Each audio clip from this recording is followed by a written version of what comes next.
Naam, ni picha za moja kwa moja kutoka uwanja wa kimataifa wa michezo wa Moi Kasarani hapa Nairobi, ambapo maandalizi na uzatiti wa shughuli zote kwa ajili ya mashindano ya dunia ya vijana wasiozidi umri wa miaka 20 yameshika kasi, na hapana shaka Kenya iko tayari kukaribisha dunia nzima. Unavyotazama pale kwenye picha zako za mbashara moja kwa moja kutoka uga wa Kasarani kama stesheni nambari 1 katika shughuli hii na ya kipekee iliyopewa haki miliki za kukuletea matangazo haya moja kwa moja na bila malipo. NTV Kenya tunakupasha habari ya namna maandalizi yanashika kasi uwanjani hapo, na bila shaka hii ni mojawapo ya shughuli dunia nzima inalenga. Naam, karibu sasa ndugu mtazamaji popote ulipo, tukisema karibu kwa kipindi chako cha NTV Sasa. Kwa desturi Jumanne huwa ni siku ambapo sisi huwa tunachambua tu biashara, tijara, masuala ya uwekezaji, masuala ya teknolojia na bila shaka masuala ya ubunifu. Lakini leo tumevuta kipindi makasia kidogo kile cha Ijumaa, kipindi cha mikiki kukileta hapa mbele ili kije leo kama utangulizi wa maandalizi ya mashindano haya ya dunia ya vijana wasiozidi miaka 20. Na mikiki leo ulimzoea mwanaspoti Yoshua Makori, lakini jamaa ameamua kuogelea kule baharini, nami basi nikaambiwa nitoke nyuma ya pazia nije hapa mbele kadamnasi nielekeze shughuli, na ndio maana mimi ndio mwigizaji mkuu, lakini hapana shaka tutaandamana nawe toka hapa hadi mwisho. Na pamoja nami pia nina wenzangu ambao wako katika maeneo tofauti ya nchi katika shughuli tofauti za michezo na hata za kisiasa, ambao wanatupa namna mambo yanaendelea waliko. Na mojawapo ni Kennedy Muridhi ambaye yuko katika mji wa Naivasha, ambako anazingatia moja kwa moja mkutano wa mikakati tuite faraga ya wanaoka ambao wanajiandaa kutafuta namna ya kuweka misingi yao ya kisiasa kama muungano wa kisiasa. Kennedy Muridhi, sijui shughuli zimefika wapi na haswa tueleze tutarajie nini? Karibu. Na asante sana Francis Mutegi ukiwa hapo Nairobi, na kama ulivyosema ni kuwa tumekita kambi hapa katika kaunti ya Nakuru, eneo la Naivasha, ambako leo ni siku ya pili ya mkutano ya wanaoka, na kwa sasa hivi mkutano huo unaendelea faragha. Hata sisi kama wanahabari tumeambiwa tusipite geti lile, kwa hivyo tunastahili kukaa mbali kidogo na wao, lakini tunapata tu taarifa ya vile ambavyo kunaendelea kule ndani. Na mkutano huu kwa sasa wamemaliza tu dakika chache zilizopita kujadili swala la katiba ya muungano wa OKA. Wanajaribu kuangalia je, ni yapi ambayo tutayapa kipaumbele sisi kama wanaoka, ama wao kama wanaoka wakishapata uongozi hapo baadaye, iwapo wataweza kufika katika shughuli hiyo ya kupata uongozi. Swala lingine ambalo tunapata kuambiwa wanapata kulijadili ni swala la ni nani kutoka eneo la Mlima Kenya ambaye ataungana nao. Kwa mujibu wa ndani ambao wale wadadisi ambao wako kule ndani, tunapata kuarifiwa kuwa kuna watu watatu ambao kwa sasa hivi wanatafutwa kwa udi na ubavu. Hawa ni aliyekuwa gavana wa Kiambu William Kabogo, gavana wa Kirinyaga Anne Waiguru, na pia spika wa bunge la kitaifa Justin Muturi. Wanapata kutafutwa sana kuona ni nani kati yao atapata kuingia, na iwapo wataingia wote, je, watapata kuchukua nafasi gani? Kwa sababu kwa mjadala ambao wako nao kwa sasa ni kusema wanataka kuhakikisha muungano wa OKA umepata kuwa na sura ya kitaifa, na kitu ambacho wanapata kusisitizia kwa sasa ni kuwa hawana mtu ambaye anatoka katika eneo la Mlima Kenya, na ni swala ambalo wamepata kulijadili sana.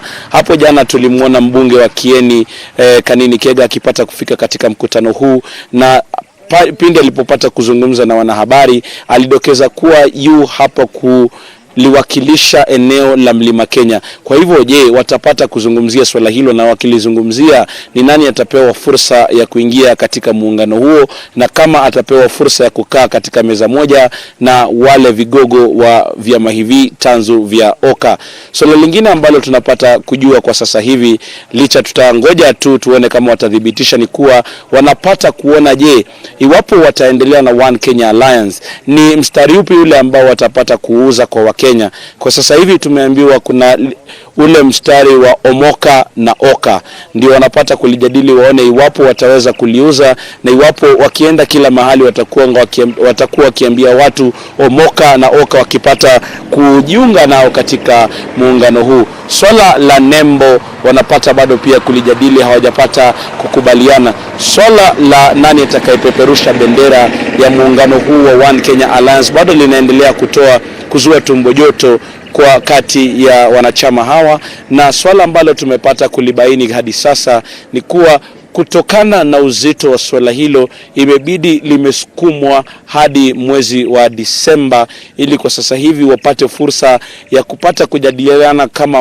wanaoka, na wapate kuona je, kati ya sasa na mwezi wa Disemba wataweza aje kuuza muungano huu kwa Wakenya na upate kukubaliwa. Kumbuka pia kabla ya mwisho wa wiki huu watapata kukutana na Rais Uhuru Kenyatta katika kaunti ya Mombasa, ili wapate kujadiliana na kuona je, yapo wapi ama yapo mapendekezo ya wote kuungana, akiwemo pia kinara wa ODM Raila Odinga. Hatujui wamefikisha wapi mazungumzo hayo, lakini tutasubiri kuona. Kwa sababu sasa hivi kile ambacho tunajua ni kuwa muungano wa Oka upo na wanaendelea kuzungumza, na pia chama cha Jubilee kimetoa taarifa dakika chache zilizopita, na katika taarifa hiyo wamepata kusema wataenda katika muungano na chama cha ODM, huku katibu mkuu wa chama hicho Rafael Tuju akipewa mamlaka ya kuendelea kuzungumza na vyama tanzu vya muungano wa Oka. Kwa sasa hivi tunaendelea kusikiza,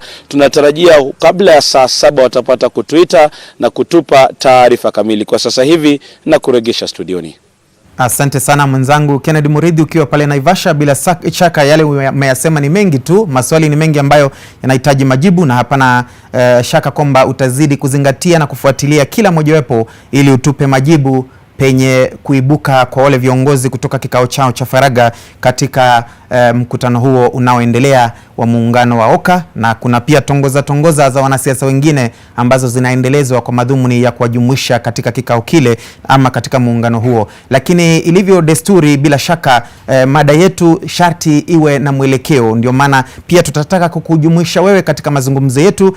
Kwa swali letu la siku tukuulize, je, unaona Kenya kama mwenyeji wa mashindano haya ya dunia ya vijana wasiozidi umri wa miaka 20, kama mwenyeji, taifa la Kenya lina hadhi gani? Kama mwenyeji wa mashindano ya dunia ya riadha ya vijana wa chini ya miaka 20, unatarajia nini kama Mkenya? Basi utupe jibu lako. Waweza ukawasiliana nasi kwa njia za mitandao ya kijamii, waweza ukatumia Twitter @Francis Mutegi ama @NTV Kenya. Kadhalika waweza pia ukatuma ujumbe wako katika Facebook kupitia NTV Kenya, na kadhalika Instagram NTV Kenya. Vivyo hivyo waweza pia ukawasiliana nasi kwa njia ya simu baadaye tukipata fursa tupate kusikia hisia zako. Lakini kwanza turudi kule Kasarani tuone namna mikakati ya maandalizi inavyoshika kasi. Picha murua pale kutoka kwa wanapicha wetu walio kule Kasarani, uwanja huu ukionekana moja kwa moja shughuli zimeshika kasi, mzinga wa nyuki, kwa namna watu wanaendelea kuandaa na kusitiri mambo kwa madhumuni ya kuwa tayari, kwa sababu dunia nzima iko hapa Kenya. Jumla ya mataifa zaidi ya 100 yanashiriki mashindano haya, na kulingana na takwimu za awali tunatarajia mataifa angalau 118 ama 117 na timu nyingine 2 ambazo bila shaka zinatokana na mashirikisho ambayo hayajatambuliwa kama mataifa. Kwa hivyo hii ni ishara kwamba dunia nzima iko hapa.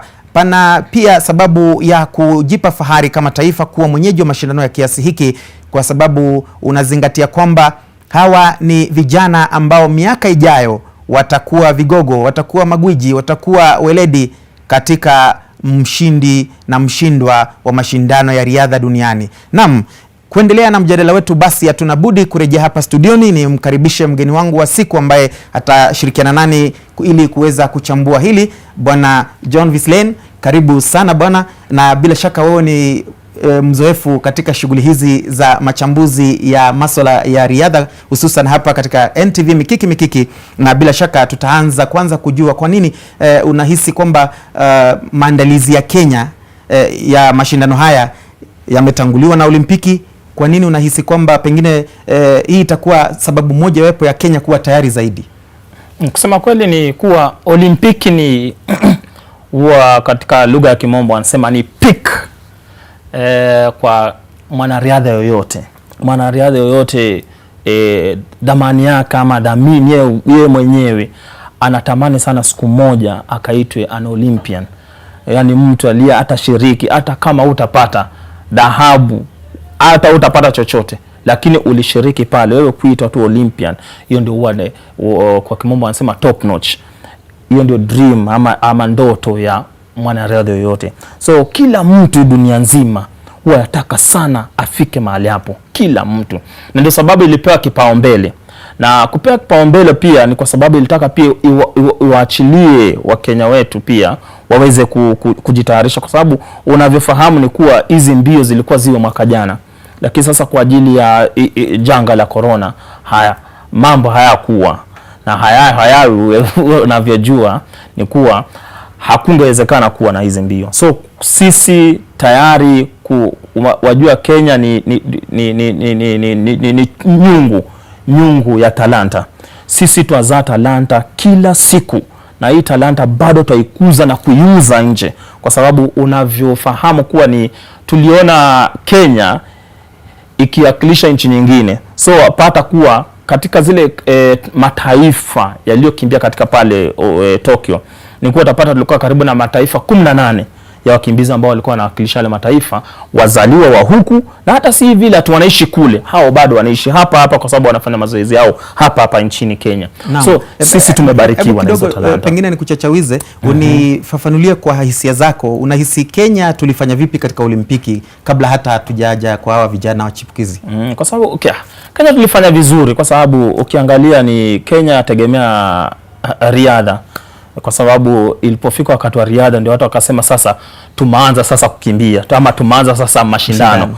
So sisi riadha yetu ni kuwa tumehofia mahali, kwa sababu mbio zetu zile tunazo ambazo sisi tunajulikana sisi wenyeji kama 1500 meters steeplechase, hizo ni mbio zetu historia nzima tangu Olimpiki ianze. Tulishindwa huu wakati, watu wakawa na wasiwasi sana, kwa sababu walijua hapa hatutaweza, lakini hivyo uliona Afrika nzima sisi bado tulitamba. Na mbio sasa ukiangalia kama mbio pia za mita 800 waona sasa pia tulifeli, kwa sababu watu wetu ama wale watu ambao tuliwatuma bado hawajafika kile kimo. Ni kwa sababu hatuna ile sasa yaitwaje, hatuna progression, acha nitumie lugha ya Kimombo, ya kukuza vijana. Sasa hapo ndio waona under 18 tulipokuwa nayo tulisema sasa tutakuza hapa tutakuza. Lakini acha nikwambie kitu moja bwana Mtege, Kenya Olimpiki itayokuja tutatamba zaidi, kwa sababu sisi tulipeleka vijana wachanga mno. Hawakuwa bado wajakuwa exposed kwa dunia nzima. Angalia kama Omanyala saizi hata juzi amekimbia Austria, amekimbia wanaita sub 10, ameshuka chini, sasa yuko katika ile bracket ya Usain Bolt. Sasa umejesa ukianza mwanariadha kumweka pamoja na mtu kama Usain Bolt, then yamaanisha kama nchi talanta yetu bado ya kuzwa na kuna vile tuenda mbele. Lakini kama taifa tumejifunza nini kutokana na Olimpiki kwa minajili ya mipango ambayo tunafanya sasa ya kuandaa dunia nzima? Kenya basically kuna challenge na Kenya kutayarisha. Unajua kama sasa wenye wanariadha wanaitwa Athletics Kenya, na unavyojua ni kuwa Athletics Kenya yakuza ama yatayarisha wakimbiaji then yapeana kwa Olimpiki. Kamiti inaitwa NOC sasa, National Olympic Committee of Kenya. So hao sasa ndio wale wanao sasa enda kuwakilisha nchi, wanaenda anta Olympic. Lakini sisi wa Kenya kuna shida ni ati preparations za zingine waza kuwa za tufanya sisi watu ya kwa costly, kwa sababu waweza pata mtu kama huyu kijana sasa Etiang sasa ameregesha sasa enda kukimbia kwa under 20, ni kuwa alikuwa amejumlisha kwa mbio za kwenda 1500. But ukiangalia pia unajua kwa sababu hiyo ndio topmost competition, pia nataka pia experience iende kule. Ndio sababu pia watu walisema alikuwa amefaulu, lakini sasa ile procedure kupimwa hakukuwa ameipitia yote, kwa sababu ilitakana apimwe mara 3, alikuwa amepimwa mara 2. So ndio ikabidi wakapeleka Timothy. na Timothy alifanya vizuri kupata silver katika ile stage yamaanisha yeye uko vizuri, kwa sababu hapa alikuwa ameshindwa, so alijikakamua na hataona amekuwa rewarded, kumaanisha kwamba akipata fursa nyingine sasa atashinda dunia nzima. Yuko sawa kabisa timu, kwa sababu yeye ni world champion, yeye ni dunia. Hiyo medal moja tu ndiye alikuwa amekosea hii sasa kupata gold. Lakini ukiangalia miaka zake, Timothy yuko miaka ngapi? 25 saizi. So bado baada ya miaka 4 atakuwa 29, bado hajafika 30. So inamaanisha nini? Tukienda kule, tunapoenda tena next time, tutawapiga sisi. Ni kweli. Na sasa tuingie katika mashindano ambayo tunaandaa, yanaanza kesho, yanaendelea hadi tarehe 22, na ilivyo sasa ni dhahiri kwamba maandalizi hayawezi yakafanywa vinginevyo. Kile tunachofanya leo ndio mwisho wa shughuli. Wameambiwa kwamba sharti vijana wanaoshiriki wasizidi umri wa miaka 20, waliozaliwa kati ya Januari mwaka 2002 na sasa. Na kuna vijana wengi sana ambao walishiriki kule Olimpiki na ambao bado wana haki ya kushiriki katika mashindano haya kutokana na umri wao. Sasa tuzungumzie utayarifu wa Kenya. Vijana wa Kenya ambao tuliacha huko nyumbani wamekuwa kambini kwa kipindi kirefu, waliwekwa karantini kutokana na sababu za masharti ya kupambana na corona. Kenya tumeandaa timu kwa kipindi cha kutosha na iko tayari kupambana na dunia. Kusema kweli sisi Kenya Kenya tumebarikiwa. Kenya Mungu ametupa nafasi ile ya tuweza kuwa, yani tunasema nini kwa lugha ya Kimombo, bragging rights. Ni kuwa kuna mbio tu zile zetu. Mbio ni zetu. Na saizi nimeona kwa sababu kuna mchanganyiko kidogo pia wa wanariadha saizi, si wala kutoka tu sehemu moja, kwa sababu kwa hizi mbio fupi fupi nimeona kuna watu kutoka kama Western hivi. Vijana katika 100, 800. So kuna tofauti, kuna wengine kutoka Central kama kina dada. So sisi kwetu mbio, wacha nikwambie, mbio zile zenye zetu lazima tuchukue ni 800 meters. Hiyo ni yetu, hata tuwezi kangana. 1500 hiyo ni yetu. 3000 kuna 3000 mbili, 3000 flat na kuna 3000 steeplechase, hiyo ni yetu. 5000 hiyo ni lazima tuchukue. Alafu kuna sasa walk hiyo tuwabahatisha kwa sababu ni kila mtu. So hizo ni mbio ambazo sisi wa Kenya tunajua hapa ni dhahabu. Na selection ilivyofanya, kwa sababu mimi najua ni ati zilifanywa kwa zilianzia shule, katika shule walikuwa wakichukua watoto kutoka shuleni. Alafu wakati huu pia ni nzuri kwa sababu K ilijaribu sana kwa kiwango iwezavyo kuwa ipate birth certificate ya kila mkimbiaji. So ndio sababu kuwe na miaka ama the right age itakafanya competition. So selection ilifanya vizuri na timu imejiandaa vizuri. Hata ukiangalia coach wetu, coach Ngiserei, yeye ako specialized katika wanariadha wadogo, wanariadha wachanga mno, kwa sababu yeye ukuza talanta. Kweli. So aliochagua na watu aliopewa, tuko tayari kuchukua hizo mbio. Lakini sasa tumekuwa na tatizo moja kubwa, na rais alizungumzia jana swala la kupoteza talanta nyingi. Wengi wao wanaondoka wakiwa wachanga, wengine wanaondoka wakiwa washakuwa watu wazima, na ulivyosema mataifa mengi sana yalitegemea wa Kenya katika Olimpiki, wazaliwa wa Kenya lakini wanapewa uraia katika mataifa hayo. Na huku kupoteza talanta hasa kunatokana na nini? Pengine kwanza tusikie kauli ya rais alivyoelezea, akitoa kauli kwa shirikisho la riadha nchini. But we played clean. And if we win by playing clean and by playing fair, that is not only good for you, but it is also important for our sports globally, that it is not necessary. So I'd rather lose by being clean and fair than win by being unclean and unfair. Si ndio hiyo? Na muendelee to ensure that we keep our sports clean. Swala zito hilo. Swala la kututumua misuli linatusumbua, na tuko katika ile orodha ya shirikisho la riadha duniani inayotutaja kama mojawapo ya mataifa yanayopewa uangalizi wa karibu sana. Hili swala linatusumbua, na vijana tunaoelekea kuona wakishiriki mashindano haya ya dunia hawapendi na hawafai kwa vyovyote vile kujumuishwa katika mchakato huu wa kuharibu maisha yao katika riadha. Kusema kweli ni ati kutumia dawa za misuli linasumbua sana nchi Kenya, na ukiona tuko katika kile kikundi cha kile kinachoangaziwa sana, hiyo ni yani kile dangerous, anytime tuweza kuwa hata banned, kwa sababu tukiendelea katika hivi wapate kuna watu wanavyozidi bado kutumia dawa, Kenya iweza rushwa nje kama Urusi ilivyofanya. So serikali ya jaribu, lakini sasa wajua tena ni ati mkimbiaji mkimbiaji huwa ni kama property ya coach, kwa sababu huyo mkimbiaji ako kwenye kampu ya coach, kwa sababu coach ndiye anajua kila kitu cha mkimbiaji. Lakini wajua dawa kama EPO, hii ni dawa ya kudungwa, ni sindano. So mtu hawezi sema aliwekewa tembe katika hii nini akakunywa. Kitu kinafanya ukifahamu na ukijua. Kitu kinafanya ukifahamu ukijua. So ndio sababu EPO huwa hakuna discussion ama hakuna kitu chochote kitakana EPO. But ukipatikana na vitu kama hormones, hizi growth, hizi labda mtu alikula kitu kikamongeza nguvu kwa muda fulani, ama ulikunywa painkiller, ama ulitumia miraa. Waona pia miraa, kuna time kuna bondia wetu alirudishwa kwa sababu alikuwa amekula miraa ndio aende kule kushiriki. So Kenya ni janga kubwa, lakini kusema kweli saizi kwa sababu tuko na ADAK, alafu sheria kapitishwa bungeni kuwa mtu yeyote atakaohukumika ametumia misuli ni lazima ashtakiwe, kwa sababu wewe utakuwa guilty, utakuwa verdict ni wewe ushtakiwe hapa nchini. So kwetu sisi ni atikuwa huyu mwanariadha ni lazima take responsibility kama individual, kwa sababu wewe ulidungwa sindano ukijua. Ni wewe ulidungwa ukijua. Waweza sometimes waweza mtoroka kocha, lakini pia mimi ninawalaumu coach wetu, kwa sababu kocha yeye ako wale wanariadha ako nao kila siku, usubuhi na jioni mazoezini kila siku, na anajua wanakoishi. So pia yeye partly ako na responsibility as a coach, kwa sababu kama institution yako kama nyumba yako yaharibika, ni lazima ujue. Kama wewe mzazi, mtoto anapopoteza nidhamu, ni lazima ujue ni nini huyu mtoto anafanya, ama mtoto hawezi kuja tu siku moja aanze kuvuta sigara. Kwa kweli yamaanisha huku nje kuna watu wanaohusiana nao wenye hawana njia zao si nzuri.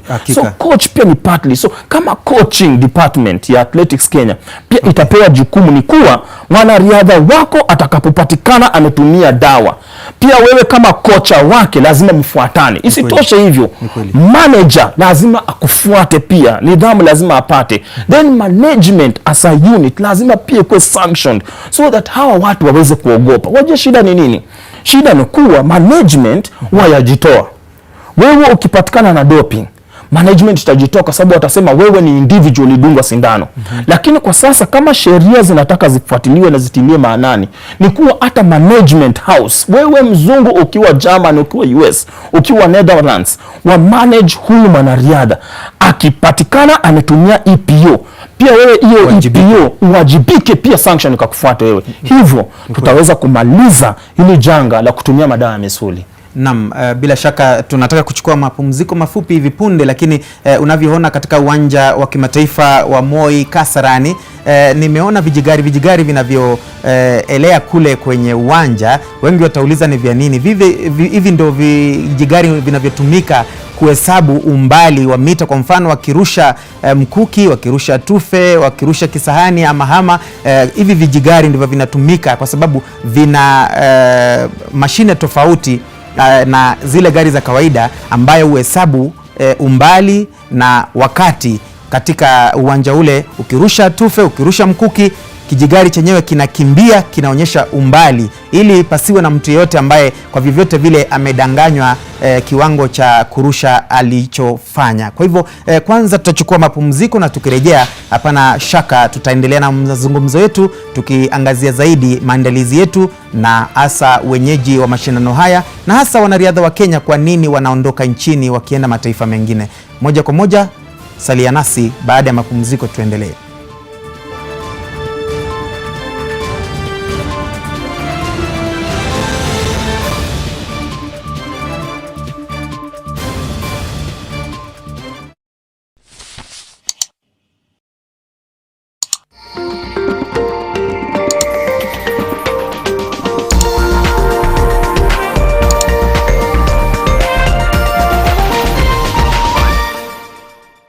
To answer? Mary? Mary has a toothache. Oh, I see. And who knows why? Because her tooth is too big. No, it might be a hole in her tooth called a cavity. That's why I brush twice a day using Colgate. Imagine this is your tooth and these are food acids that cause cavities. Colgate with calcium and fluoride helps prevent cavities. Who protects our teeth? Colgate! for maximum cavity protection. Introducing Colgate's Double Action Charcoal Toothbrush with charcoal-infused bristles.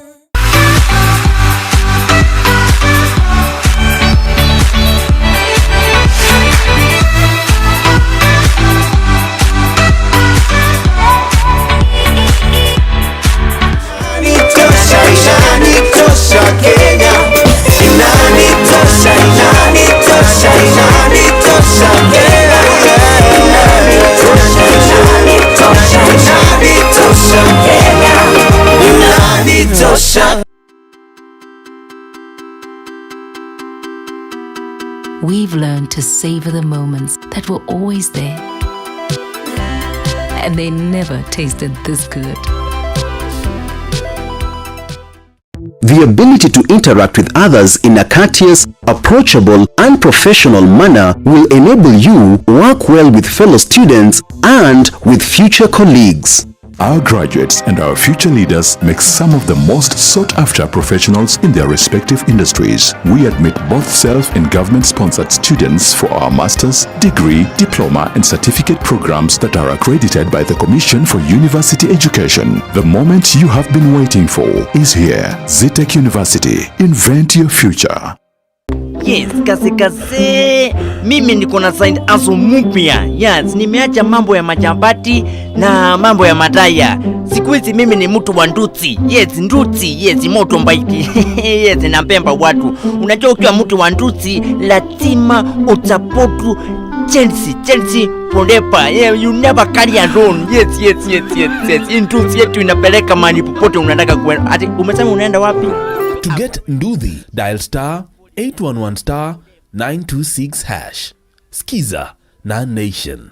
Kwetu Mix in association with Coca-Cola. Introducing Kwetu Mix. Okay, but don't need no intro. Tangu tuingie kwa hii mchezo si ndo heartbeat. Nairobi City tunairan kama heartbeat. If you know, you know. We have a banger. Show, ni wapi uliniona? Kwetu Mix on NTV. Hapo tu. Tunakuletea updates zote about all the trendy and popular entertainment events. Yes, bana.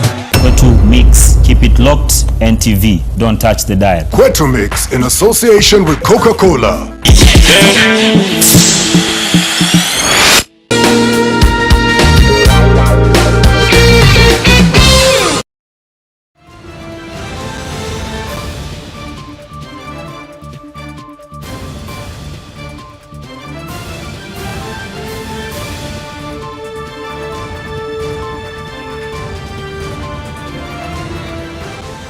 Ni picha za moja kwa moja kutoka uwanja wa kimataifa wa michezo wa Moi Kasarani, na bila shaka mashindano yakiandaliwa kwa ajili ya mwanzo wake hapo kesho, ukiwa na utangulizi mkesha wa mashindano yenyewe yatakayoendelea kuanzia kesho hadi tarehe 22, na NTV Kenya ndio stesheni pekee yenye haki miliki ya kuweza kuandaa mashindano haya moja kwa moja kwenye nyumba yako kupitia kiambo chako cha televisheni, yani bila malipo. Kwa hivyo endelea kutegea NTV kwa vyovyote vile.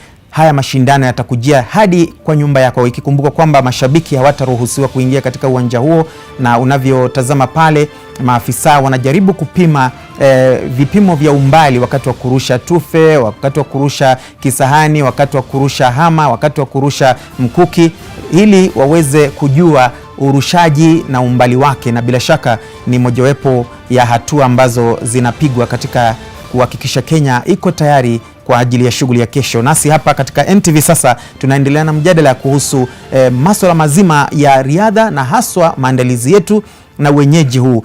Tuanze kwanza kwa masuala ya wanariadha. Tulizungumzia pale awali masuala ya wanariadha kututumua misuli, lakini sasa tujiulize kwa nini wanariadha wetu wanatoroka nchi. Ulivyosema hapo awali, Olimpiki palikuwa na tatizo kubwa. Wanariadha wengi waliwakilisha mataifa mengine, lakini ni wazaliwa hapa Kenya. Kwanza tusikie rais alisema nini, kisha tuweze kupata mtazamo wako. We want to continue to ensure that not only do we give our best to ensure we retain our athletes, and to ask ourselves why we are losing some of our good people outside. These are questions I think, Jemedari, we must begin to resolve, working through the Ministry of Education and other ministries tuanze kukuza talent from school. Tunalea to ensure that we are constantly building up our sportsmen and women from an early age, to ensure we have a pool. Hata tukikuwa na pool kubwa tukitaka kushare sawa. Ni kauli ya Rais Uhuru Kenyatta akitoa maagizo kwa rais wa shirikisho la riadha hapa nchini Jackson Tuwei, ambaye bila shaka amemwita jemadari, ukikumbuka kwamba ni mstaafu kutoka idara ya jeshi. Bwana Vislen, sasa tuzungumzie hilo. Rais ametaja moja kwa moja kwamba tuna tatizo kubwa kama taifa la kuhifadhi talanta ambazo zinaibuka, na mojawapo ya talanta tunazotarajia zinatoka Kasarani katika mashindano haya kwa wiki hii. Tutazikinga vipi tusije tukapokonywa? Mimi kusema kweli kutoka kwangu ni kuwa either rais wapewe information ama waziri anayehusika na michezo hajamweleza kinavyoendelea, kwa sababu kwangu mimi ni kuwa Athletics Kenya imefanya kila liwezalo kuhakikisha kuwa talanta zipo, talanta zinakuzwa. Sisi kwetu ni kuwa serikali haiweki investment kwa wanariadha. Kulifunguliwa miaka miwili iliyopita, serikali kaleta sports fund. Kukaja karibu election kuwa pesa zote zikachukuliwa za sports fund zikapelekwa kwa siasa. Kiti ikabaki haina kitu. Ni kweli. Wewe wataka kuguza talanta. Na hiyo talanta yahitaji logistics, kwa sababu lazima mtu abebe kutoka point hapa A mpaka point B. Lakini kama hakuna pesa za kuwezesha huyu mtu kutoka hapa mpaka hapa, watasainianaje? Muone Julius Yego juzi amekuwa akifanya preparation kwenda Tokyo. Hakukuwa na kocha, hakukuwa na hata kurusha. Hizi vitu hizi ni zile yeye mwenyewe ameng'ang'ana kuzipata. Serikali haijatupa chochote. Hawa wanariadha wetu wadogo juzi wakiwa camp, wakienda training camp, uliona pale Nyayo watu wanakimbia mguu kavu, hawana viatu za kukimbia. Kama serikali haiwezi nunua kiatu kwa mkimbiaji, yahitaji kweli kitu? Haihitaji chochote. Ni kweli. Ni kwa sababu ndio sababu export yetu ni kuu inaenda nje. Kwa sababu gani? Mwanariadha anaenda kule, yeye anapewa heshima kama mwanariadha. Wacha nikupe mfano wa Douglas wa Kihuri, kwa sababu namfahamu sana, ni rafiki yangu mkuu. Aliishi kule Japani. Ameishi Japani. Douglas akifika kule Japani, yeye huwa anakuwa amengoja airport na gari na dereva wake ampeleke kwake anakoishi. Hizo ni heshima zenye Kenya hatuna. Hapo utampata Rudisha, nimekuwa na Rudisha usubuhi saizi Kasarani. Rudisha tu yapita, kuna mtu anamshughulikia kule. Na kule pale kwa program amewekwa ndi ambassador sasa. Tataongea pia hata kwa program. Lakini hajaonekana. But yeye ashughulikiwi. Ni kwa sababu gani? Serikali yaachilia watu wao. So wewe ukipata nafasi kuwa nchi fulani, Uturuki, kama kuna mwingine alikuwa yakimbilia Tajikistan, mkimbiaji wa Kenya, msichana, wewe nenda ukakimbie, kwa sababu opportunity ipo, umepata contract ya pesa mzuri, wanakuweka vizuri, wamekunulia nyumba, una gari, una kila kitu. Kwa nini ukae hapo umie? Alafu isitoshe hivyo, Kenya World Under 17 tulikuwa nayo. Nani saizi yuko pale mbele? Mora peke yake ndio asikia na Zakayo. Wale wengine walienda wapi? Serikali haina mpangilio wa kufuatilia vijana kukuza hizo talanta. So kwangu mimi ninakataa kabisa rais. Ni either he's not informed or either he's not seeing the reality on the ground. Ni lazima wafungue macho kama serikali.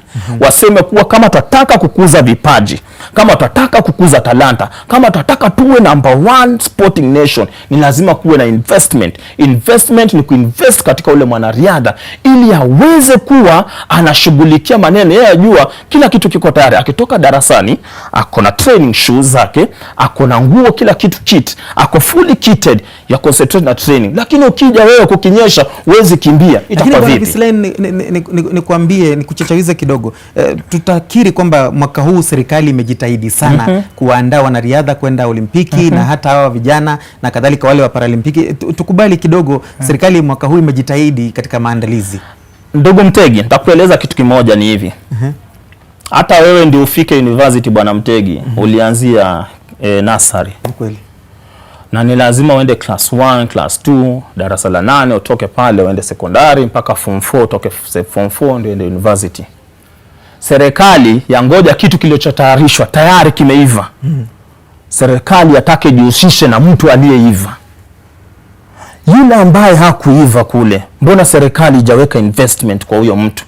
Ndio sababu utapata country nchi kama yaitwa nini, kama tuseme Qatar ama Bahrain imekuja ikaona ule namba 5 huyu washamsoma. Jamaa amekuja anasema hii ni talanta kukuza. Hao wakimbilii, ukiangalia vizuri sana, fanya study yako. Wale wafuatilia namba 1 namba 2, serikali muangalia macho tayari hao shaiva. Wale huenda nambari 10, nambari 15. Wanaona hapa hii ni talanta. Wanakuza ile talanta, wanafanya investment on your talent. Unless the government invests in nursery school, haitakani RIP University. Pengine pia tuweze tukazungumzia hali iliyojitokeza wakati wa kuwapokea wanariadha wetu waliporejea kutoka Tokyo. Ilikuwa dhahiri kwamba mataifa mengine ya Afrika, kwa mfano kule Gambia, mwanariadha wao alikuwa mmoja tu katika mbio za mita 100 na alitolewa katika nusu finali. Lakini alipofika nyumbani amepewa gari, amepewa shamba, amepewa ardhi, amepandishwa cheo katika jeshi. Ukienda kule Uganda, 2 watatu wote wanapokewa kwa njia za kifahari. Sijui sisi ni kama pengine tuna wengi sana mpaka tulishazoea, hatutambui. Ila rais juzi katangaza kwamba watapewa milioni 1 kwa kwenda 750,000 na nusu milioni kutokana na medali walizopata za dhahabu, fedha na shaba. Lakini hii ni njia mojawapo tunaweza kutuliza wanariadha wasiondoke. Morali ni kuwa serikali haipeani wakimbiaji ama wanaspoti morali, na pia haiwajali kimorali, kwa sababu nilikwambia serikali yataka tomato iliyokuwa tayari. Waona, wanataka wale tayari mezani, hawaangalii the journey ya huyu mtu. Kitu kimoja nitapoint tu watu ni kuwa hii serikali ya Rais Uhuru ni kuwa kulikuwa na accumulation karibu ya miaka 8. Hao walikuwa wajalipwa wote, watu walikuwa ukishinda medali dhahabu wako wakilipwa. So promises zilikuwa nyingi, lakini yeye alipokuja kama rais alihakikisha amemaliza yale madeni yote karibu miaka 9. Hapo ni kongole kwake. Lakini sasa akaja sasa na idea nzuri kabisa, wazo nzuri kabisa la kuwe na sports fund. So ndio sababu kukiwa na event ama kutakuwa na event next year, kuna pesa serikali imetenga za kufanya nini? Za maandalizi. Lakini sasa serikali yetu hiyo ungoja mwezi ujao utatoka ndio atoa leo pesa. Preparation nataka iwe ya muda kiasi ndio tuweze kukuza talanta. Serikali nitakane katoe zile pesa peleke kule shule. Yaambie wale coaches wa shule kule kuwa kuna pesa kidogo, anza kutambua talanta, wanunue vifaa za kutumia. Ona hivi vifaa vijigari vya kimbia hapa. Tuwe na running track, tuwe na tracks, tuwe na viatu. Mkimbiaji ataka viatu na viwanja vikamilishwe. Vimejengwa hapa ni kuongea tu.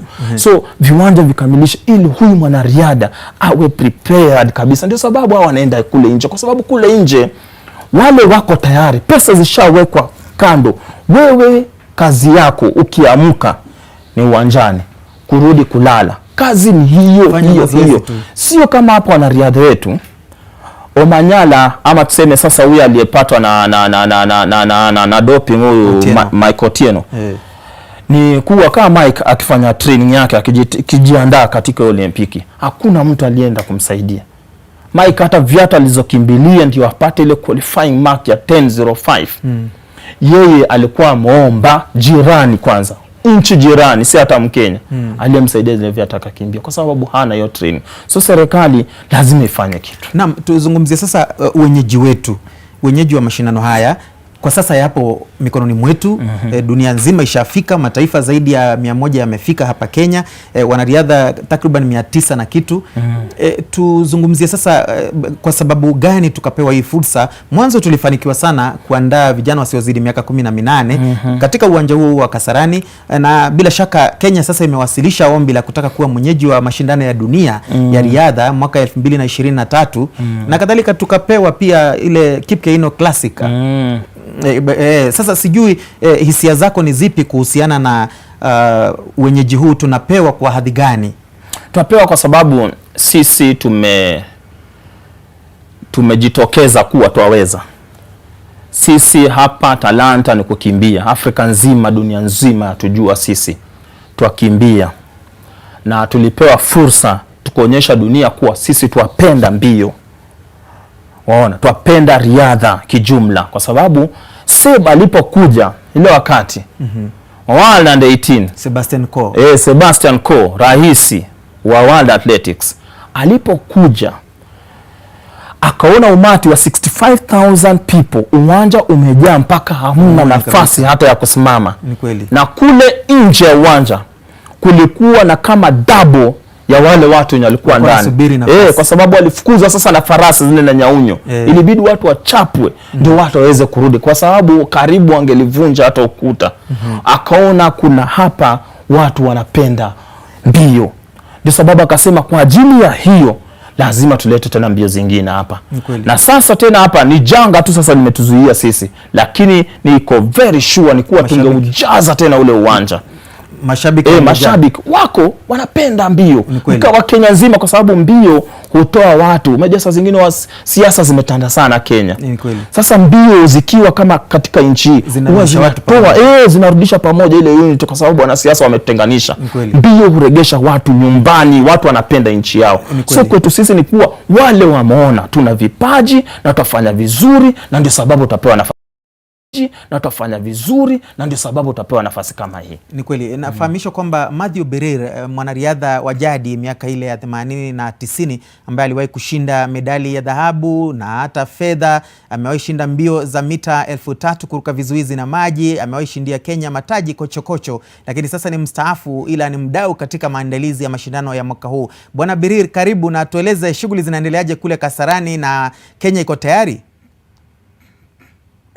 Mutegi, niko Kasarani vile umesema. Hapa ndio matayarisho inaendelea siku ya mwisho. Leo ndio tunafungua rasmi na kesho ndio mbio ya kwanza inaanza saa 3:25. Matayarisho inaendelea vizuri hapa Kasarani. Nchi yetu ya Kenya tuko na wanariadha wamejiandaa vizuri.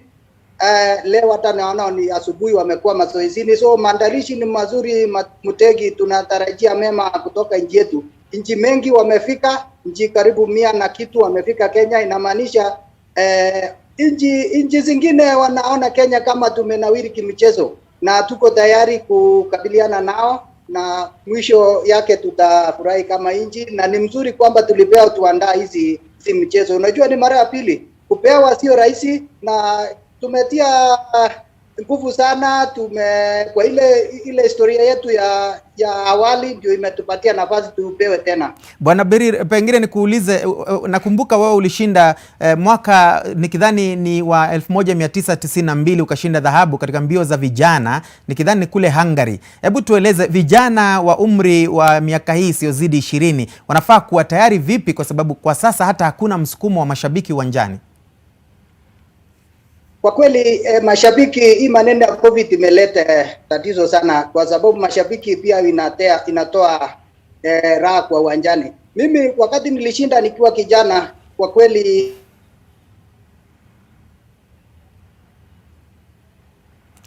na mnafahamishwa kidogo tumepoteza sauti yake, ila tukimpata tena tutaweza kurudi pale, lakini pengine turudi sasa kwa swala la Kenya inajaribu kuomba wenyeji wa mbio ama za ligi ya Almasi, ile Diamond League.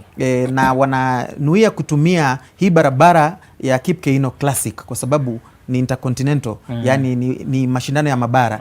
Waona tukipata fursa hii, na iwapo kweli tutaridhisha waandalizi katika haya mashindano tunayofanya sasa? Tayari tushawaridhisha. Tayari tuko kipaumbele, na ukiangalia hata track record yetu yenyewe, Sebastian Coe mwenyewe rais wa World Athletics ni kuwa yeye ashapendezwa na kila kitu Kenya inafanya, na anapendezwa mno kwa sababu pia rais ako involve, kwa sababu ukiona mke wa rais ndio patron wa hizo mbio. Juzi Jumapili mke wa rais alikuwa kule, na hata kutaka media ikamkava ama nini. Yeye alienda kule kibinafsi akisema yeye anataka kuona, kukagua vitu. Hakutaka picha, alikataza kabisa asipigwe hata picha. Akasema yeye amekuja kule specifically si kujionyesha ama nini. Yeye anataka akague mradi anaosimamia. Na akakagua, akaridhishwa. Na kwa sababu World Athletics pia iko communication kuwa wao wana maongeo mazuri na serikali ya Kenya. Imewa impress kila demand ambayo wametaka. Wakumbuka ile time wakitaka ada kitengenezwe, ilibidi rais ministers wakakwenda kule kwa sababu Kenya karibu ilikuwa ya fukuzwa ama kurushwa nje. So kule kuna relationship yao ni nzuri sana na Kenya.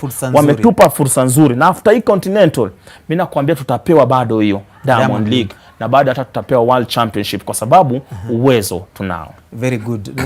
Hapana shaka kweli, bila shaka tukipewa Diamond League ama mashindano ya mbio za ligi ya Almasi, huenda tukalazimika kuhamisha shughuli hizo kutoka uwanja wa Nyayo hadi ule wa Kasarani. Kwa sasa ndo unatumika kwa Kip Keino, lakini kwanza tuelekee Eldoret, kitovu cha uzazi wa wanariadha wengi tunaotegemea hapa Kenya, na tunaye mwanahabari wetu Lois Wangoi akiwa kule katika uwanja wa Kipchoge. Na karibu utueleze namna shughuli zilivyo na pengine wanariadha kule wanategea vipi, ikikumbuka kwamba NTV ndio stesheni pekee bila mashabiki kuwaletea matangazo ya moja kwa moja.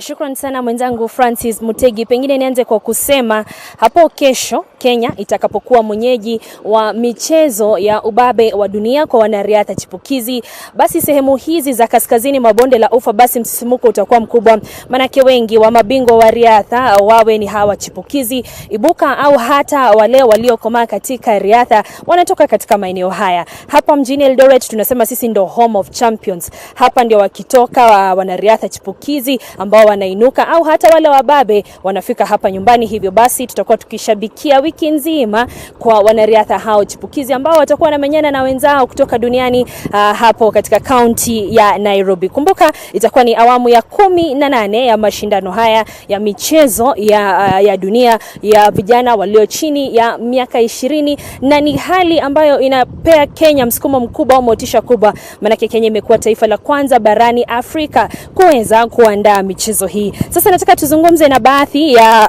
wanariadha ibuka ama ambao bado wanajisatiti katika masuala ya riadha, tuweze kujua wao watashabikia vipi michezo hiyo ambayo itaanza hapo kesho. Pengine Naomi, tuanze kujifahamisha kwa mtazamaji. Ulikuwa umekimbia juzi pale Poland kwa mbio kupokezana kijiti. Majina yako na mbio hizi ama mashindano haya yanapoanza pale kesho Nairobi hapa nchini Kenya, yanawapa motisha gani kama wanariadha hapa nchini? Kwanza kabisa napenda kushukuru Athletics Kenya kwa kusupport na kukubali mchezo kubwa kai ifanyike humu nchini. La pili, najua kwamba young athletes right now wako na matumaini kubwa, na pia inapea hope kwa wengine wenye hawakupata kuqualify kwa hiyo team.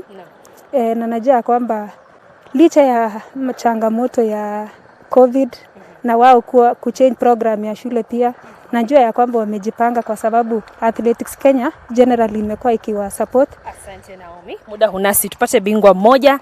Kesho tutakuwa tunaona wale chipukizi wetu kutoka Kenya wakimenyana na wengine kutoka nchi za nje. Wewe ni mbio gani ambao utakuwa ukitizamia kwa karibu, na pengine unashabiki una mkimbiaji chipukizi ambaye utakuwa ukiweka darubini yako kwake? Kwanza kabisa kwa majina naitwa Weisman Were, nakimbia mita 400 viunzi kuruka. Ningeanza na kusema hivi, katika mashindano ambayo yanaanza pale kesho Kasarani, timu yetu ya Kenya imejipanga na imejiandaa vizuri. Vijana wote wamejipanga vya kutosha, sababu Athletics Kenya imekuwa nyuma yao ikiwa support. Hadi imefikia pale ambapo imefika ni muda mwafaka wao kuanza mashindano haya. Asante sana. Asante sana. Bila shaka Mutegi, hayo ni baadhi ya maoni ya wanariadha ibuka kutoka kaunti hii ya Uasin Gishu wakisema watakuwa wakifuatilia kwa karibu. Mutegi wa Swahili usema mchezea kwao hutuzwa, na pengine tunaweza kusema kwamba wanariadha wetu ambao watakuwa wakitetea taji la nambari 1 ambalo waliweza kupata wanariadha waliokuja mbele yao mwaka 2018 pale nchini Finland. Sasa tunaona wachezaji ama wanariadha wetu hapo kesho watakuwa na ile tunasema kwa lugha ya Kimombo home advantage, na vile vile hapa kutoka kaunti ya Uasin Gishu na kaunti zingine tu katika maeneo haya kaskazini wa bonde la Ufa tutakuwa tunawashabikia sana wana michezo ambao watakuwa wakijaribu kutetea taji lao kama wanariadha bora duniani, ikiwa ni sekta ya wanariadha chipukizi walio chini ya miaka 20. Kwako Francis Mutegi.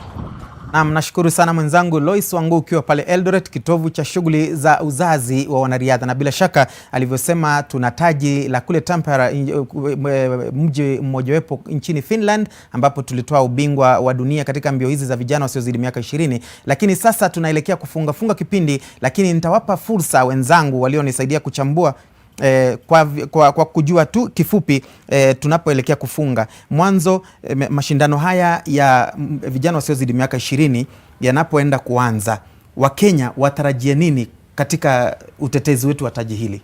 Wakenya tutarajie ushindi. Hapa tuko nyumbani, ni lazima tutambe. Kweli.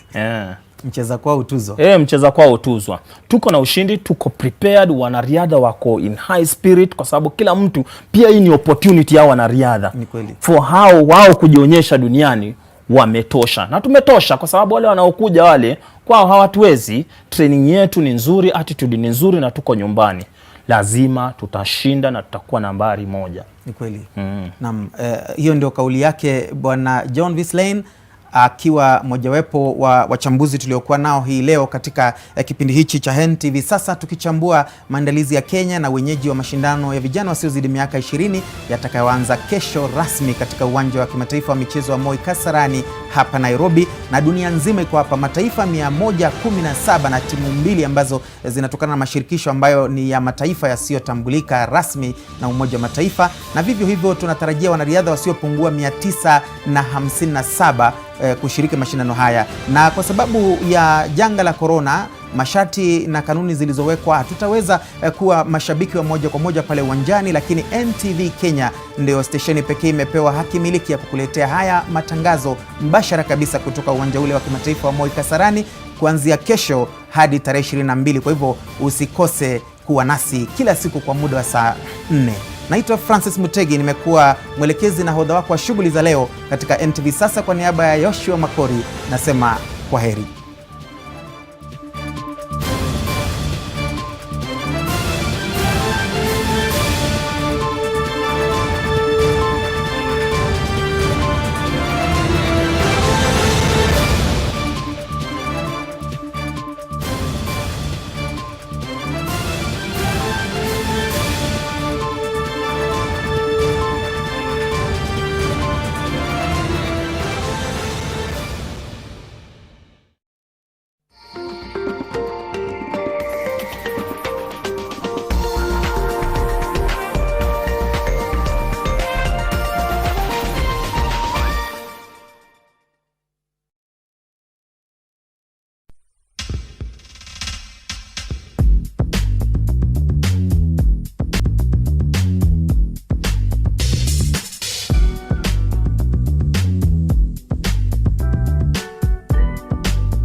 Friday at 10 p.m., NTV is dubbed as the home to the biggest and most fascinating people on TV.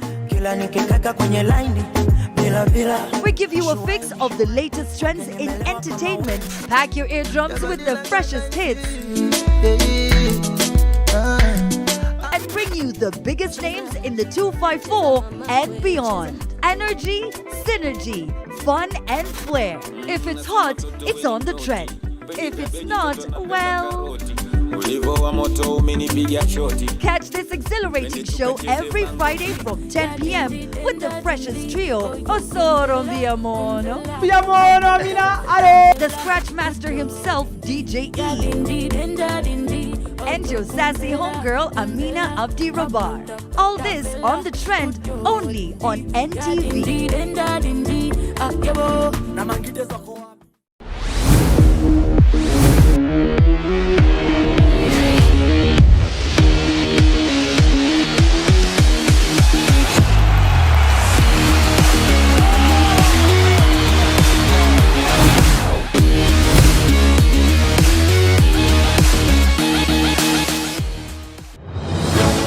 Accountability and ownership is not very clear. NYS is a place where people go and steal money and that money disappears. We never talk about it again. A lot of theft has taken place after the handshake.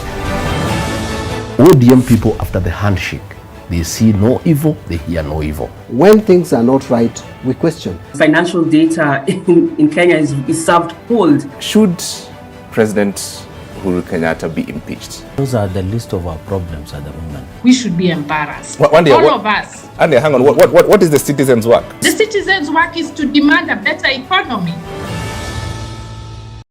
So, when do you add dania when you're cooking?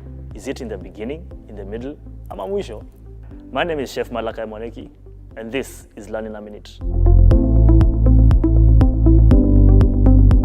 Depending on which part of the dania you're using, either the stem or the leaves, you can add them in the middle or at the end. If you're using your stems, it's best to add them in the middle so that they get time to cook. If you're using your leaves, add them at the end when you finish cooking. Inasaidia kuongeza ladha na harufu. My name is Chef Malakai, and this is Learn in a Minute. A place in your heart. You're the only ones who could ever complete me and make me happy, so please give me another chance. Even if you beg for forgiveness all your life, you're too late. You do not have any right to keep the children from us. Catherine is still their mother, Elizabeth. You and your daughter have the gall to demand for rights, especially after what your daughter did to my family. I just saw her a while ago. Are you sure about that? Hey, I'll go find her. You're becoming obsessed. I'll be back in a bit. I have to call the police right now. Are you kidding me? You're only embarrassing yourselves. It's your mother that's embarrassing. Wow, look at you. You're the embarrassing one because you raised the scheming weasel for a daughter. A place in your heart.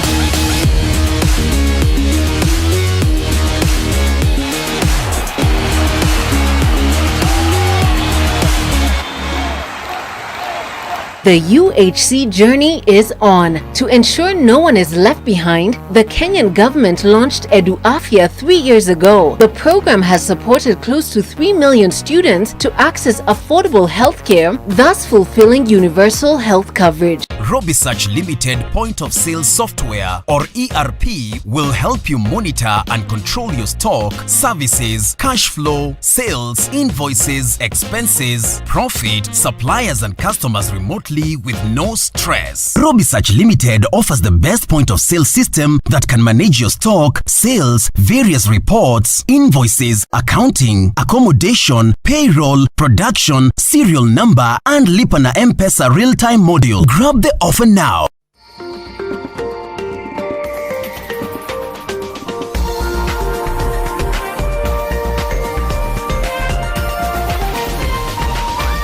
This is NTV.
You're just on time for NTV's news update at 1 p.m. My name is Victor Kiprop, and we start with a sad note as tributes continue to pour in following the death of nominated Senator Victor Prengei, who passed away at the Nakuru War Memorial Hospital following a road accident along the Nakuru-Kabarak Road on Monday night. His remains are currently at the Umash Funeral Home in the county, from where Ruth Sarumwei joins us live. Ruth, how are people reacting to the death of the senator?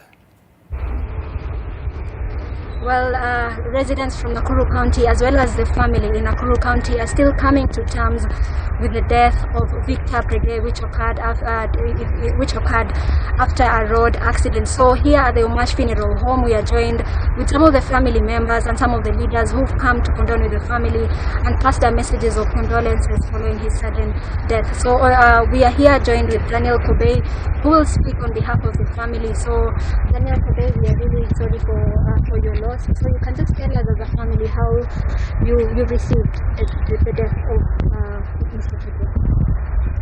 Like any other Kenyan or any other person, we were really sad, and we had no words as a family to express, because it is something unbelievable. Most of the people were calling and asking what is happening, and I keep on asking. I'm told he's no more. Those were the words. we received, most of us received calls from 9 p.m. at night that he was in War Memorial Hospital, and only to arrive to be told that he has passed on. So it is a sad moment for us as a family, and for the Ogier community, and for the marginalized communities. We are also meant to understand he was championing for the rights of the Ogier community, just as Daniel Kobe has mentioned. And we are here with a representative who's speaking on behalf of the minority groups. So I understand that there was a bill that he had passed to the parliament and was presented to the Senate. You can tell us more about that bill. First and foremost, pass my condolences to the family, Ogier and minorities and marginalized communities in Kenya. We have lost a leader. He was the only political leader that we had as minority community, being the only nominated senator, and we are shocked. As senator, as we have been working together, I'm the head of minorities and marginalized communities in Kenya, and 79 communities, we have been having hope that through him, we have a bill that went through Parliament, Article 100 on special interest groups. Now it is in Senate. We have been working with him closely for that bill to be passed, so that minorities and marginalized communities in Kenya will get representation. So it is very sad at the moment, because the timing of this death is really it is a shock. It's heavy on our side. Yes. Senator, I don't know how you are remembering. You can have your mask on. Have it here. Yeah. How do you remember the fallen leader? Actually, we are all quite devastated this morning, or rather since yesterday, when we got the news of the accident, and then shortly thereafter the passing on of our friend and colleague Senator Victor Prege. As you can see here, we have his family. He was a youthful, cheerful, great, really humble senator and human being, so to say. And I worked very closely with him being a member of my delegation from Nakuru County in the Senate. And I can say he really passionately pushed for the interests of the minority communities. So it's a great loss. More so above that, to the family, the Ongiek community, Nakuru County, and Kenya at large. So it's really a terrible, sad day, but it is well, and we are hopeful that we shall be able to get through this. Thank you. Thank you. So other leaders have continued to pour out their tributes, including Deputy President William Ruto, Wiper leader Kalonzo Musyoka, among other leaders who continue to remember Victor Prege as a leader who was humble and served the rights of his people. So we are going to follow up on this story, and we'll keep you updated. Back to you, Victor.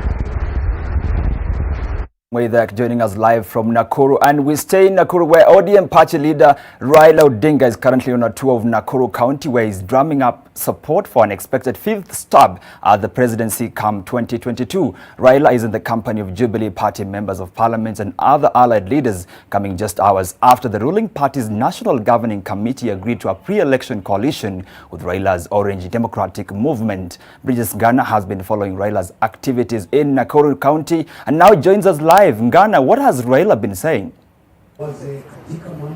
Well, he began by having a courtesy call at the Nakuru Governor's office, and after that he headed to the Nyayo Gardens. It's a symbolic garden within Nakuru CBD, where he planted a tree in honor of his visit, and he did have stopovers within the CBD, speaking with the people, saying that he has come to declare a stand, a position. We do understand that his presence in Nakuru County today is significant, because he is going to be addressing the nation on matters pertinent, specifically political political issues. Right now he has come into the Sororo Woodlands Hotel at the grounds here, and he's meeting a section of leaders here from the Jubilee Party as well as the ODM Party, both at the national level and at the county level. And he is about to just speak and address, and I think we will be going back to Raila Odinga in any moment now because we're moving. He's about to just start to speak right now, Victor. So maybe we will just head on towards the main dais where he's speaking, because he is just about to address the nation. But most importantly, we are keeping an eye also on the proceedings this morning by the governing council of the Jubilee Party regarding its decision to have a pre-election coalition with the ODM Party. Maybe those are some of the questions we would push towards Raila Odinga, and also maybe understand why he is here and what exactly he's going to declare a stand on as we head towards the 2022 general election. My colleague Bridget Ngano, of course, keeping a close eye on Raila's movements in Nakuru County, and that's where we want to stay with Nakuru County as well as the 2022 elections, as One Kenya Alliance members are finalizing on a communique on resolutions of their two-day retreat in Naivasha with a possible announcement of a roadmap to their 2022 journey. However, we understood that they will not be announcing their flag bearer anytime soon, as pressure mounts of the four leaders to endorse ODM leader Raila Odinga. Our senior political affairs reporter Kennedy Mureithi now joins us live from the ground. Kennedy, what do we expect the leaders to clear the air on, of course, on the flag bearer? Well, a very good afternoon to you, Victor Kiprop, and it is actually very good to hear from you on this 1 o'clock bulletin. But straight to your question is, one of the things that we've been able to ascertain is that they want to first of all focus on selling this One Kenya Alliance, and this is an alliance that they want to first of all build up on before they want to focus on who is going to be their presidential flag bearer. So just a few meters from where I am, the deliberations are ongoing, and probably they will be addressing the media from about 2.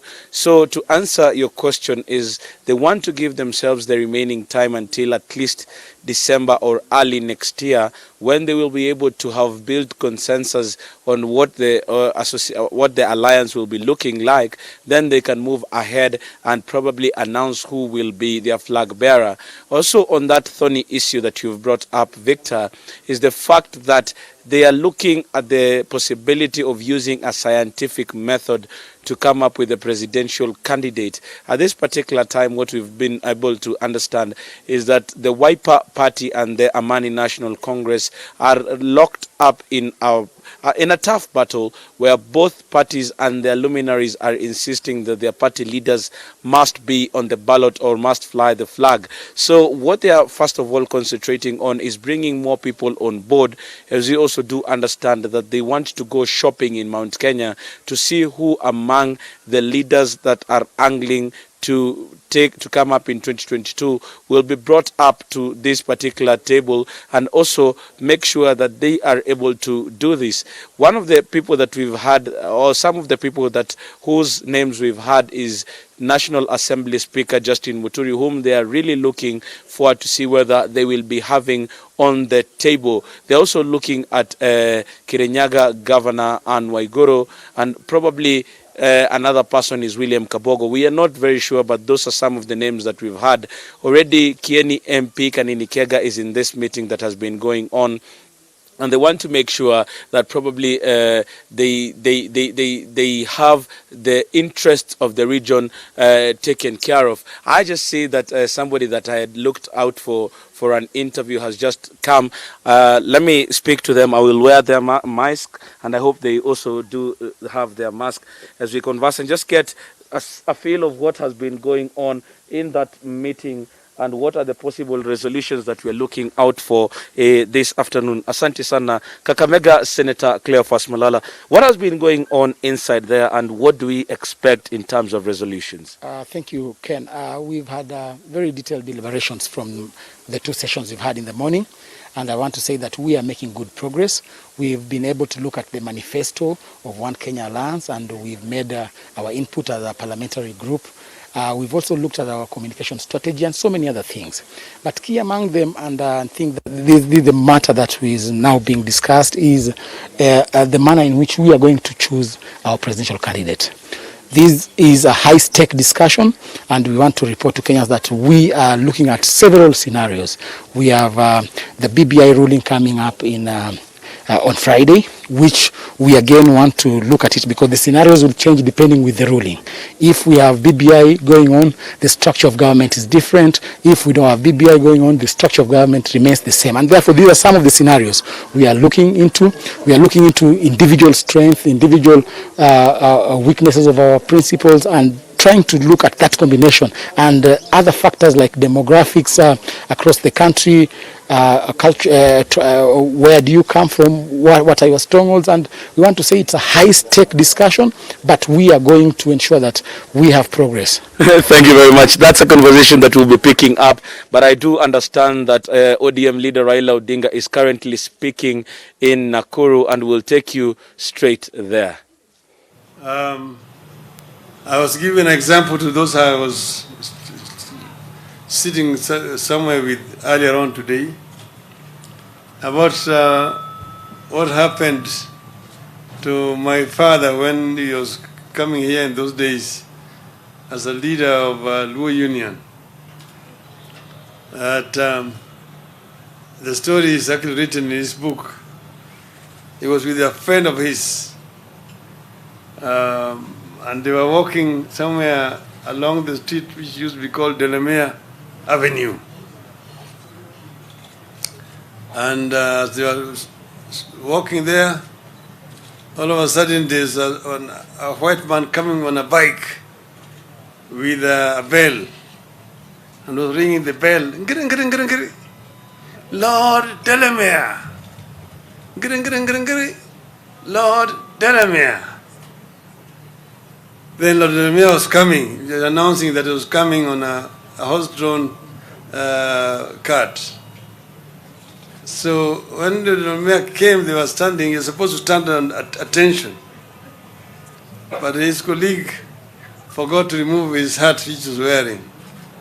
And as soon as Lord Delamere's convoy passed, the Askaris came to now hit this colleague of his and say, "How dare you wear a hat when the Lord is passing?"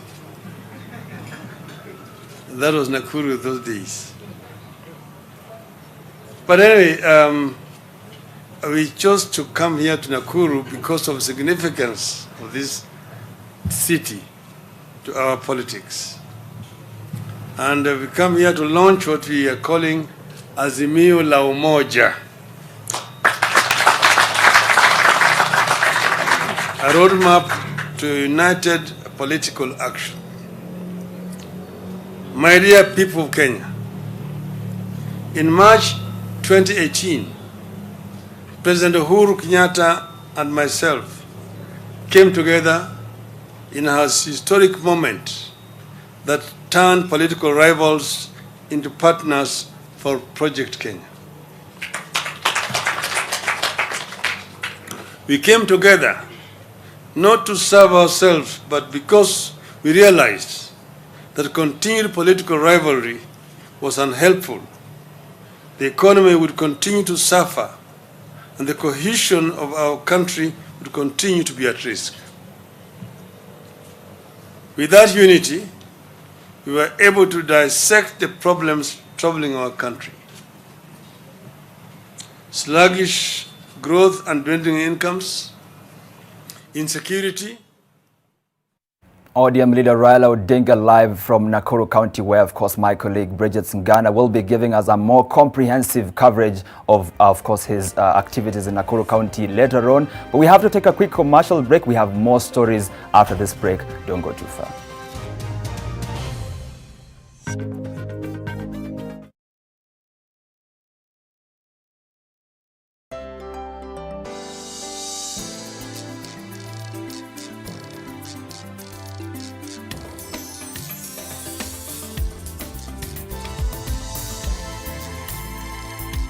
Riara University really pushes for change and overall transformation and innovation.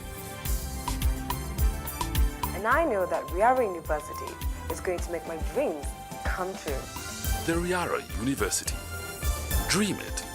Realize it. Registration is ongoing. Kuna vile wanashindwa kukata. Inanitosha, inanitosha, inanitosha Kenya. Inanitosha, inanitosha, inanitosha Kenya. Inanitosha Kenya. Inanitosha. Did you know at Ruiru Mabati Factory, we offer free delivery within the same day? Did you know at Ruiru Mabati Factory, you can open an account and lipa pole pole at your convenience? Did you know at Ruiru Mabati Factory, you can get customized sizes according to your roof plan to avoid wastage? Call us now on 0111 050 700. Ruiru Mabati Factory, mali safi kwa bei poa. BetSafe.co.ke believes in responsible gaming and fair play. A part of local football and proud sponsors of AFC Leopards and Gor Mahia Football Club. BetSafe.co.ke. Let's celebrate, guys. At 20, we are proud to be home to over 13,000 members with an asset base of over 7 billion Kenya shillings. We've been able to achieve so much in terms of digitization of our product. Safaricom Sacco has been a key player in the sector by bringing together not only Safaricom staff, but technology industry players. Our members can now enjoy 3% interest on corner loan from 5% and 0.8% interest on Pamoja loan. We have also waived all the charges on PesaLink transactions for a period of 20 days. At Safaricom, we listen, we engage, we transform lives. It makes it so easy when you are in the diaspora. Everything is at your fingertips. You could do them any time of the day. And our membership is open to all. Let's keep going beyond. Twende tukiuke. Happy anniversary, Safaricom Sacco. Safaricom Sacco, empowering you. What if we told you there's a place where excellence meets professionalism and integrity? What if we told you there's a place where innovation integrates with technology? What if we told you there's a place where the arts meet the sciences? What if we told you that place is Zetech University? Excellence, professionalism, integrity, innovation, and technology are the pillars through which we deliver an unmatched approach in world-class quality education. Our graduates and our future leaders make some of the most sought-after professionals in their respective industries. We admit both self and government-sponsored students for our master's, degree, diploma, and certificate programs that are accredited by the Commission for University Education. The moment you have been waiting for is here. Zetech University. Invent your future.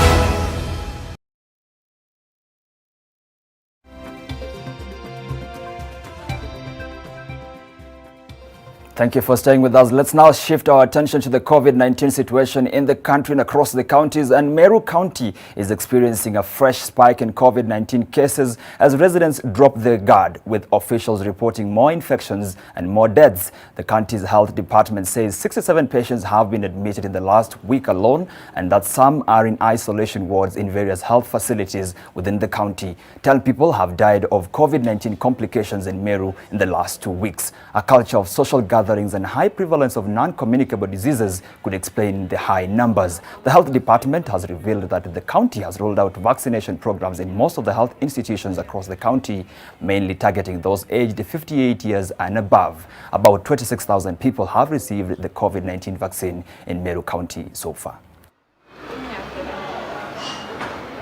Kufikia leo tushapatia watu 16,500 hiyo chanjo ya pili.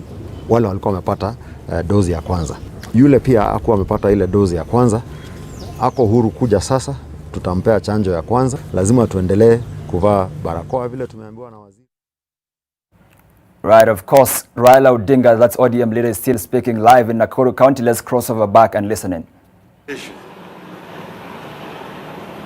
Must start talking about how to ensure elections are not about government but governance.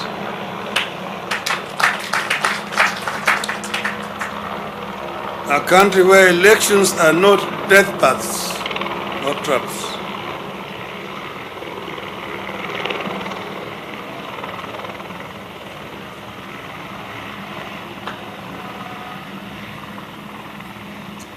In the present circumstances, we must unite and help our people contain the COVID-19 pandemic, rally them for vaccination, while we work with the government to roll out measures to cushion the country from the ravages of the pandemic.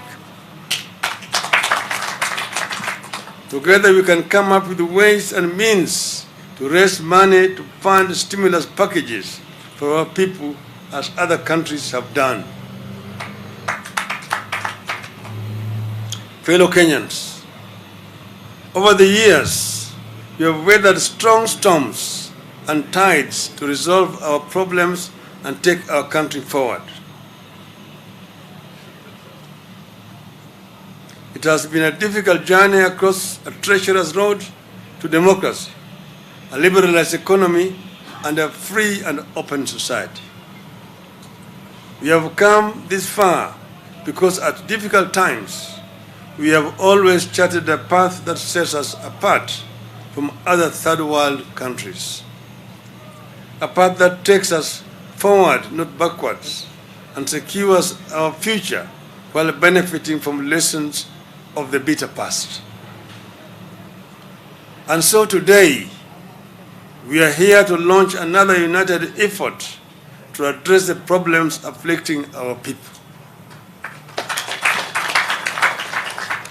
The journey we start today is intended to create the political and ideological unity that we require to confront the problems afflicting our people.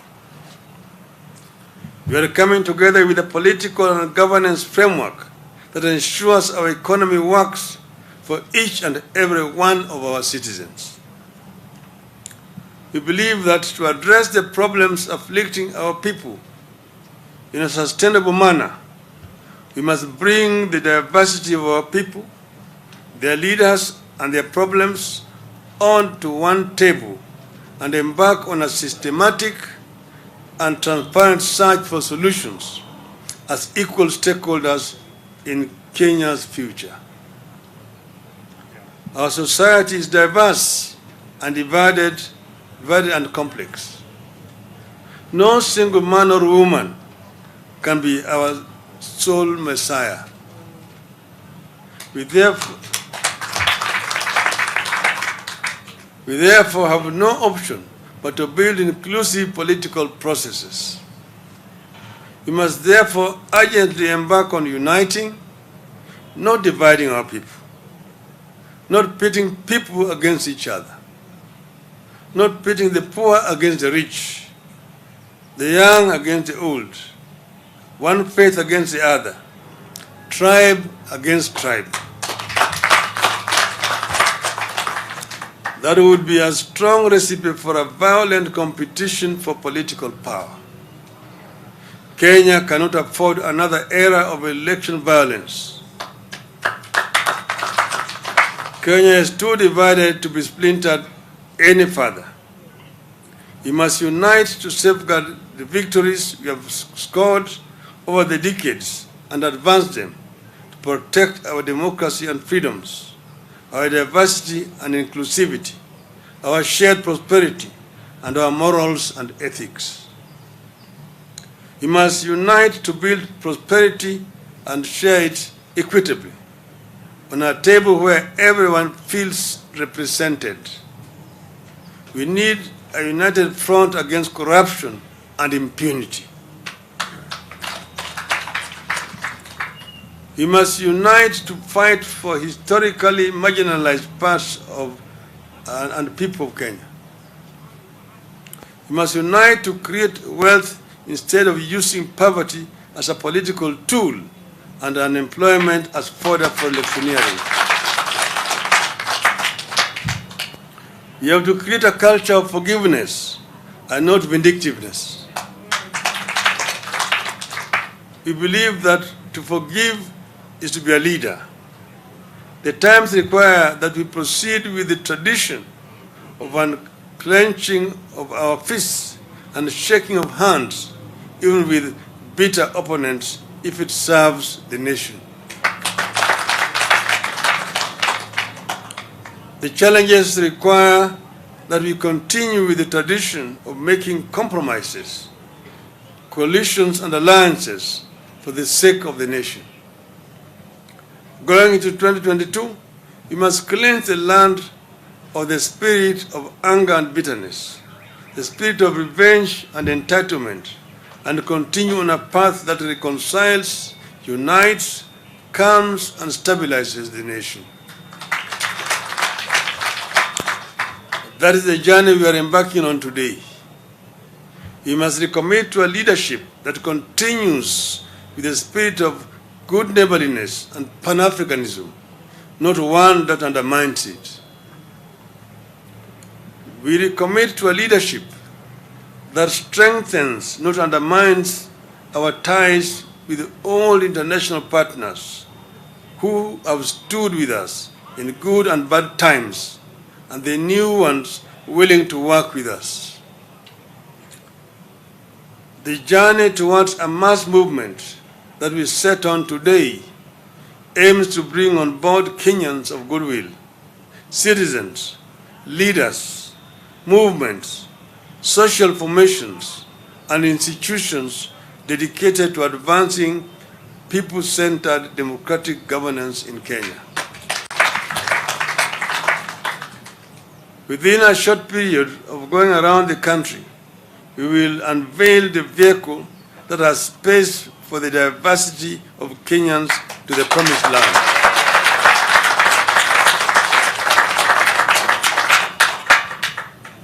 Fellow Kenyans, we have spoken so much about unity because we believe it matters. A house divided cannot stand. We need unity of purpose around core, long-term, and consistent, not erratic policies with clearly defined goals as demanded by Kenyans. Mere words and catchy slogans will not work. We know where history has led those countries that fell victim to the sweet tongues of politicians. We must not allow ourselves to be falsely led down that path in 2022. We must take the high road and summon the angels in us to not recall our demons. We want every child, no matter their pedigree or identity, to think and believe that it can be morning in Kenya again, that we are about to arrive in a new land full of the most seductive possibilities. Let us rise together to fulfill the dreams of our children and reclaim our great destiny. We must fix this country, fix its systems, fix its politics, then fix its economy.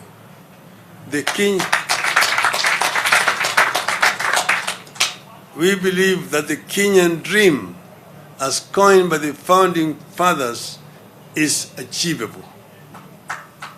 Inawezekana. Let us work together to achieve the Kenyan dream. Thank you. May God bless you. God bless Kenya.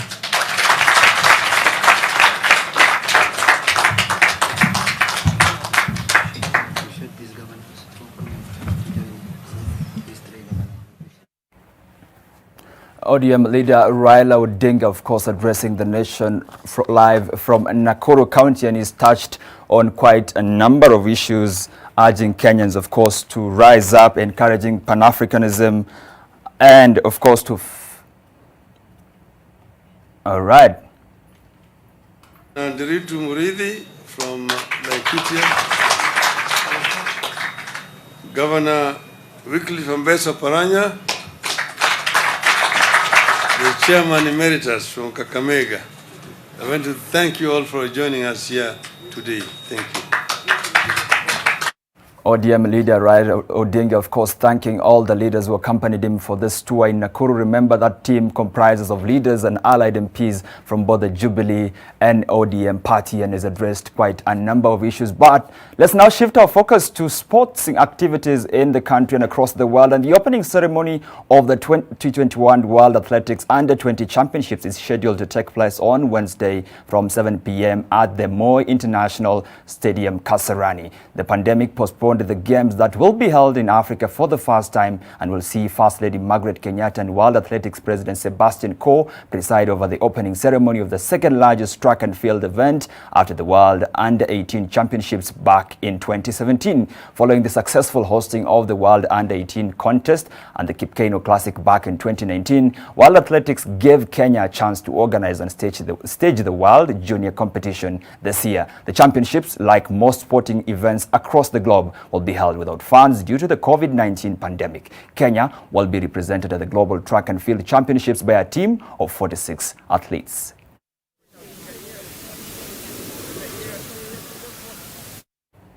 Also, the draw for the next year's Africa Cup of Nations takes place today in the host nation of Cameroon. The West African nation continues to prepare for the event, which has been postponed since last year due to the COVID-19 pandemic. As Cameroon battles with war against the Boko Haram separatist conflict in English-speaking areas and the health crisis, the financial benefits and the morale boost offered by Africa's premier football competition can't come soon enough. Take a look. Cameroon's capital Yaoundé will host the opening match of the next Africa Cup of Nations on January 9th, 2022. After controversies and delays, the new 60,000-seater Alembe Stadium is nearing completion, its pitches green. Back in 2019, Cameroon was unprepared to host the continental footballing event, and Egypt jumped in at the last minute. But now, at last, it's coming here, after the global coronavirus pandemic prevented last year's competition. The Cup of Nations is an activity of sovereignty, international influence and prestige of the Cameroonian state. That is why the government has invested considerable resources. But will these investments benefit the Cameroonian people? Investigative journalist Dimitri Mubenga, who is looking into government misspending, is sceptical. It is true that it provides us with infrastructure, but it bleeds the Cameroonian taxpayer. When you have a stadium with an initial cost of 163 billion CFA francs, and the president agrees to release 55 billion more without justifying why the cost was added. The tourism sector believes that the competition, known by its acronym CAN, will boost the economy. This four-star hotel in Yaoundé has even launched an expansion project. I am so proud to be preparing to welcome this Cup of Nations, to restore more confidence in women, in young people, to dream to build Africa through themselves. Traders at this craft market in the commercial city of Douala also hope for more clientele from the Cup. Local visitors are few and far between, with attacks by terrorist group Boko Haram in the north, plus the separatist conflict in the country's English-speaking regions. We think it will really change a lot of things. That's what we expect from the CAN. That's our leitmotif right now. So we expect the CAN to bring in tourists, supporters, antique dealers, and art lovers. For now, however, Cameroon is a massive construction site. The government has come under fire for the delays. 2 hotel parks and several roads are still not finished. Within the Alembe complex itself, only the stadium looks set to be ready in time. All right, and that's all we had for you today at the NTV Lunchtime News Update. Be sure to join us again for other more comprehensive coverage of news updates at our 7 p.m. and 9 p.m. news bulletins. My name is Victor Kiprop. Goodbye and God bless.